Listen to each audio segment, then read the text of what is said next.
You know something's wrong with the internet when you find yourself saying, wait, how many people lined up for this? At first, I didn't want to make this video. I thought, surely this isn't real. But it is. Very real. And it's somehow getting worse by the day. Because Bonnie Blue isn't just doing adult content. No, she's gamifying it, turning it into a full-blown, crowdsourced circus act that somehow feels like both a punchline and a public health crisis. She's staging challenges, she's recruiting students, she's normalizing things that most people wouldn't even joke about in private. And the craziest part? She thinks it's empowering. This isn't just about one creator crossing a line. This is about a platform, an audience, and an entire algorithm that rewards shock over sanity. So yeah, buckle up, because we're about to walk through the twisted rise and fallout of someone who turned controversy into currency and brought thousands of willing participants with her. So let's start with the basics. Who is Bonnie Blue? Well, her government name is Tia Billinger, and depending on who you ask, she's either a sex-positive performance artist or the human embodiment of what the hell is wrong with this timeline. Bonnie first popped up on most people's radar as a UK-based adult content creator who wasn't just making money on OnlyFans. She was rewriting the rules of what viral stunts could look like.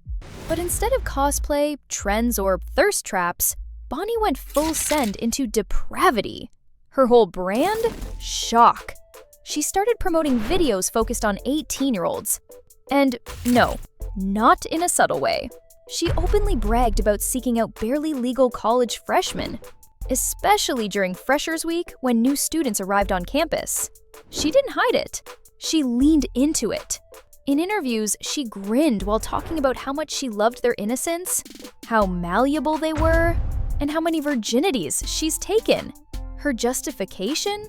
They're 18, so it's legal. And she repeated that like it was a cheat code. Like legality was some kind of moral shield she could hide behind while doing stuff that made normal people gag. But she wasn't just saying this stuff in passing, she was building a following on it, promoting it, monetizing it. And soon, one viral stunt would take her obsession with barely legal from internet weirdness to full-blown public outrage. And that brings us to Nottingham. So here's where things go from creepy to full-blown disturbing. Bonnie wasn't just talking about 18-year-olds, she was actively targeting them. And her most infamous clip? A self-recorded video outside Nottingham Trent University during Freshers Week. You know, that one week when newly legal students are showing up to campus for the very first time? Yeah, she went there, in person, and filmed herself saying on camera that she was specifically looking for 130 barely legal 18-year-olds to sleep with. Her words, not mine. She wasn't hiding it. She wasn't being edgy. She was serious and proud. Now, let me remind you, 18 is legal, but when your whole sales pitch is, I want them as young as possible, that's not just uncomfortable, it's calculated. It's predatory in a way that's hiding behind a technicality. And it didn't stop with one video.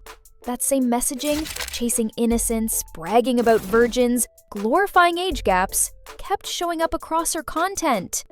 Interviewers called her out, asked her if she had a problem with how close she was towing the line, and her response? They're 18. Not, I see your point. Not, yeah, it's morally questionable. Just, they're 18. That's the foundation her entire brand is built on. Not creativity, not empowerment, just a legal loophole wrapped in fishnets and monetized for millions. But if that made you uncomfortable, buckle up. The next chapter is where everything explodes. And it involves a hotel, a camera, and one of the most disgusting lines of men the internet has ever seen. So, you know how people say, the internet never surprises me anymore? This surprised everyone. After her university stunt went viral, Bonnie decided to double down. She booked a hotel room, announced a public invite, and opened the doors to anyone willing to take part in her so-called intimacy marathon. The result? A literal line of men in public, waiting outside her hotel room like it was a sample sale at H&M. Flip-flops, cargo shorts, phones in hand. Hundreds of guys standing awkwardly in silence, waiting for their turn. It looked like the saddest red carpet event in history. And just like everything else she does, Bonnie proudly filmed it, showed the line, mocked their outfits, commented on their hygiene, all while continuing to push the idea that this was empowering.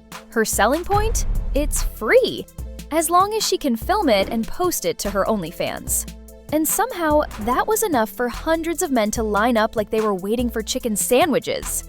Some wore ski masks, others just socks. No shoes, no shame. And the internet couldn't stop watching. Bonnie's videos racked up millions of views. Her account exploded. She started being talked about in forums, commentaries, news segments, but not as a success story, as a warning. Bonnie publicly stated she planned to break the world record, 919 men in 24 hours. She wanted to make it 1,000, maybe 2,000. And instead of the internet asking, "Are you okay?" they asked, "When's the live stream?" It was no longer about Bonnie versus Lily. It became a race to the bottom. And Bonnie, she had no plans to hit the brakes.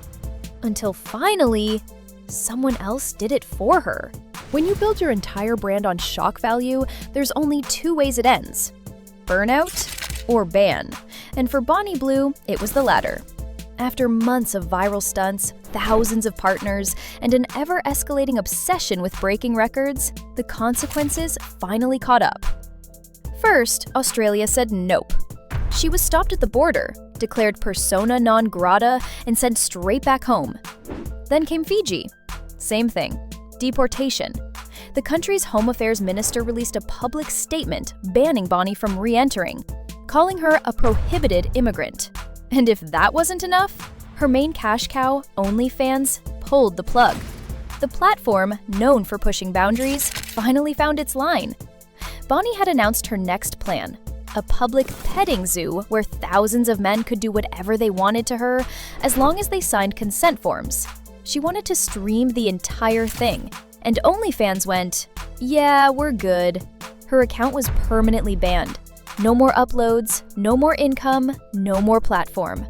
Just like that, a woman reportedly making £600,000 a month had her career snapped in half. It was the internet equivalent of the fire department finally showing up after the building had already burned to the ground. But instead of self-reflection, remorse, or a hard pivot, Bonnie did something even more bizarre. She went to sit across from the internet's favorite misogynist and tried to rebrand herself as misunderstood. So after getting banned from OnlyFans, deported from 2 countries, and publicly dragged across every corner of the internet, what does Bonnie Blue do next?